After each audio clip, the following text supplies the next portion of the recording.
रात के 1:30 बजे क्यों किया हमने? 1 बजे, वो तो सबसे अंधेरा होता है, सबसे मुश्किल होगा सैटेलाइट इमेजरी लेना, उसकी फ़ोटोग्राफ लेना, एविडेंस कलेक्ट करना। फिर भी हमने रात के 1 या 1:30 बजे किया। हम लोग सिविलियन कैजुअलिटीज़ जो है अवॉइड करना चाहते थे। सबसे बेहतर समय होता 5:30-6 बजे का टाइम, जबकि उजाला होना शुरू हो जाता है। बट वो टाइम जो है पहली अजान या पहली नमाज का भी होता है। तो उस टाइम उसी भावलपुर में मुरीदके में इस तरह का चहल पहल शुरू हो गई होती, तो काफ़ी सारे सिविलियंस मारे जाते। हो सकता है वो टेररिज्म के साथ उनका कनेक्शन हो ना हो, तो हम लोग वो चीज़ अवॉइड करना चाहते थे। 7 तारीख का समय मौसम के लिहाज से भी ठीक था, क्योंकि वही एक विंडो थी जहाँ 3-4 दिन मौसम साफ था और बारिश नहीं थी। अगर बारिश वगैरह होती तो फिर हमें थोड़ी इमेजरी लेने में प्रॉब्लम होती। आज की जो ये बात हो रही है ऑपरेशन सिंदूर की पृष्ठभूमि में हो रही है। पीछे एक बड़ा पोस्टर लगा है ऑप सिंदूर का। अगर इसके बारे में मैं नहीं कहूँगा तो आप लोग बोलेंगे कि सीडीएस साहब आए और कोई और बात करके चले गए। और सिंस बच्चे हैं यहाँ पे छोटे, तो मैंने 2-4 छोटी छोटी चीज़ें निकाली हैं जो मैं आपसे चर्चा करूँगा या इम्पोर्टेंस उस चीज़ की बात करना चाहूँगा। पहली चीज़ है, बाकी सब आपने पढ़ा हुआ होगा, काफ़ी विश्लेषण हो चुका है, अखबारों में है।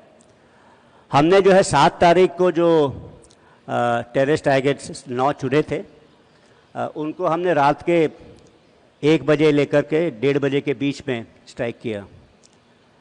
आपको पता है इसके पहले बालाकोट के ऑपरेशन हुए थे, और बालाकोट के ऑपरेशन हम कहते रह गए कि ये हमने मारे हैं, सक्सेसफुल हैं, लेकिन एविडेंस या इस तरह की सैटेलाइट इमेजरी या फोटोग्राफ नहीं थे।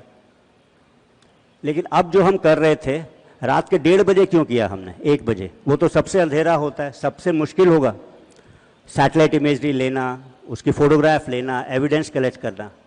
फिर भी हमने रात के 1 या 1:30 बजे किया। ऐसा क्यों था?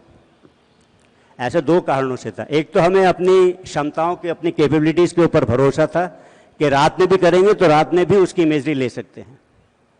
और दूसरा इंपॉर्टेंट चीज़ ये थी कि हम लोग सिविलियन कैजुअलिटीज़ जो है अवॉइड करना चाहते थे। सबसे बेहतर समय होता 5:30-6 बजे का टाइम, जबकि उजाला होना शुरू हो जाता है। बट वो टाइम जो है पहली अजान या पहली नमाज का भी होता है। तो उस टाइम उसी भावलपुर में मुरीदके में इस तरह का चहल पहल शुरू हो गई होती, तो काफ़ी सारे सिविलियंस मारे जाते। हो सकता है वो टेररिज्म के साथ उनका कनेक्शन हो ना हो, तो हम लोग वो चीज़ अवॉइड करना चाहते थे कम्प्लीटली। इसीलिए जो समय जो है हमने 1 से 1:30 बजे का चुना। 7 तारीख को ही क्यों चुना, वो खैर दैट वाज बेस्ड ऑन, हमने जो उनकी फ्लाइंग एक्टिविटी देख रहे थे 23 तारीख के बाद से, उन्हें ऐसा खतरा था शायद हम एयर से अटैक करेंगे। तो वो लोग कितने बजे वो लोग उड़ते थे, वापस अपने बेसेस में आ जाते थे, फिर दिन के टाइम में सुबह होने के पहले फिर से उड़ते थे। वो देख करके हमने सोचा कि ये 1 से 1:30 बजे का टाइम ठीक है। और 7 तारीख का समय, 7 तारीख का समय मौसम के लिहाज से भी ठीक था, क्योंकि वही एक विंडो थी जहाँ 3-4 दिन मौसम साफ था और बारिश नहीं थी। अगर बारिश वगैरह होती तो फिर हमें थोड़ी इमेजरी लेने में प्रॉब्लम होती। तो ये एक चीज़ मैं बताना चाहता हूँ। आपको ऐसा लगेगा, जो हमने नॉर्मली पढ़ा है कि आर्मी ने 7 टारगेट्स को एंगेज किया और एयरफोर्स ने 2 टारगेट्स को एंगेज किया। मेरे ख्याल से शायद काफ़ी कम लोग को पता है कि नेवी भी इन्वॉल्व थी इसमें। नेवी जो है उनके पास भी ऐसी क्षमताएं थी कि वो लंबी दूरी तक लॉयटर एमिनेशन से प्रहार कर सके। और S-400 और S-120 उनके पास ऐसे 2 हथियार थे उन्होंने जो लिए हुए थे, जिसका पता हम लोग को पता था IDS ने। तो फिर ये मैंने नेवी और एयरफोर्स को ऑफ़र किए, तो उन्होंने नेवी के मार्कोस, नेवी के जवान जो कमांडो हैं वो JNK और पंजाब में डिप्लॉय हुए, तो ये चीज़ भी इस्तेमाल की गई।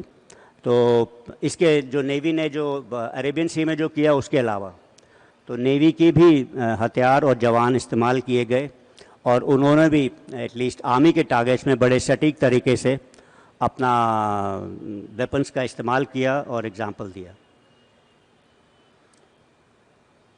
तीसरी चीज़ जो है मैं ये बताना चाहता था कि जब उड़ी का हमला हुआ था तो हम लोग ज़मीनी रास्ते से गए थे, और जब बालाकोट का हुआ था तो एयरफोर्स के लार्ज स्ट्राइक पैकेज करीब 50 हवाई जहाज, डिसेप्शन के लिए 50 का स्ट्राइक पैकेज गया था। अगर हम यही चीज़ करते दोबारा तो फिर सक्सेस उतनी नहीं मिलती, क्योंकि किसी भी मिलिट्री ऑपरेशंस में नवीनता लानी ज़रूरत है, मतलब सरप्राइज़ होना बहुत ज़रूरी है। अगर ये नहीं होगा, और ये कठिन भी है, हर एक रणनीति जो है नई होनी चाहिए हर एक बार आपकी। तो इस बार हम लोग ने सोचा था कि लॉयटर एम्युनिशन और ड्रोन्स का इस्तेमाल ज़्यादा किया जाएगा। ये क्षमता जो है हमने आखिर एक्वायर करनी शुरू की थी अज़रबैजान और आर्मेनिया की लड़ाई के बाद में। तो इसका इस्तेमाल किया, क्योंकि ये एयर तो इस्तेमाल करता है बट लोअर एयर स्पेस है, काफ़ी नीचे चलता है और काफ़ी 30-40 किलोमीटर तक सटीक निशाने लगा सकते हैं ये वाले हथियार। और हमें पता था कि पाकिस्तान के पास इस तरह की क्षमता नहीं है जो इस तरह को जैम कर पाएँ या उसको डाउन कर पाएँ, तो हम लोग ने बाकी प्लानिंग के साथ में इनका इस्तेमाल किया। एक ही चीज़ है कि हमेशा हम लोग कोई जब टारगेट का एनालिसिस करते हैं, या पॉलिटिकल एम पूरा होना चाहिए मिलिट्री एप्लीकेशन ऑफ फोर्स से भी, मतलब आफ्टर ऑल हम लोग मिलिट्री का फोर्स क्यों इस्तेमाल कर रहे हैं, एक पॉलिटिकल ऑब्जेक्टिव के कारण। तो पॉलिटिकल ऑब्जेक्टिव सुप्रीम होता है, तो ये लॉयटर एम्युनिशन वगैरह करने से भी क्या हमारे पॉलिटिकल ऑब्जेक्टिव्स पूरे हो रहे थे। तो एक प्रकार से एक छोटी सी वो रह रही थी कि भावलपुर का जो टारगेट था वो 120 किलोमीटर दूर था, और लॉयटर एम्युनिशन या इस तरह के उससे करने से कर तो सकते थे, हमारे पास क्षमता थी, बट गारंटी नहीं थी, और वो एम्युनिशन को पहुंचने में 1-1.5 घंटा 20-30 मिनट लगते। तो फिर हम लोगों ने जो है एयरफोर्स को इस्तेमाल करने का ठाना दोबारा इन दो टारगेट्स के लिए, और एयरफोर्स ने सही टारगेट्स वगैरह इस्तेमाल करके काम किया।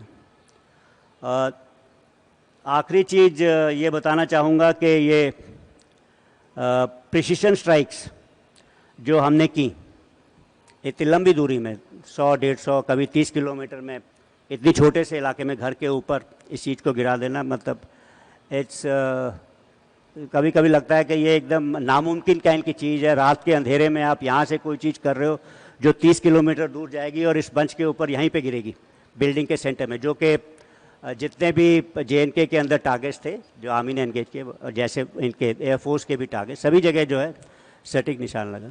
तो ये कैसे होता है, इसके पीछे बड़ी कड़ी मेहनत है।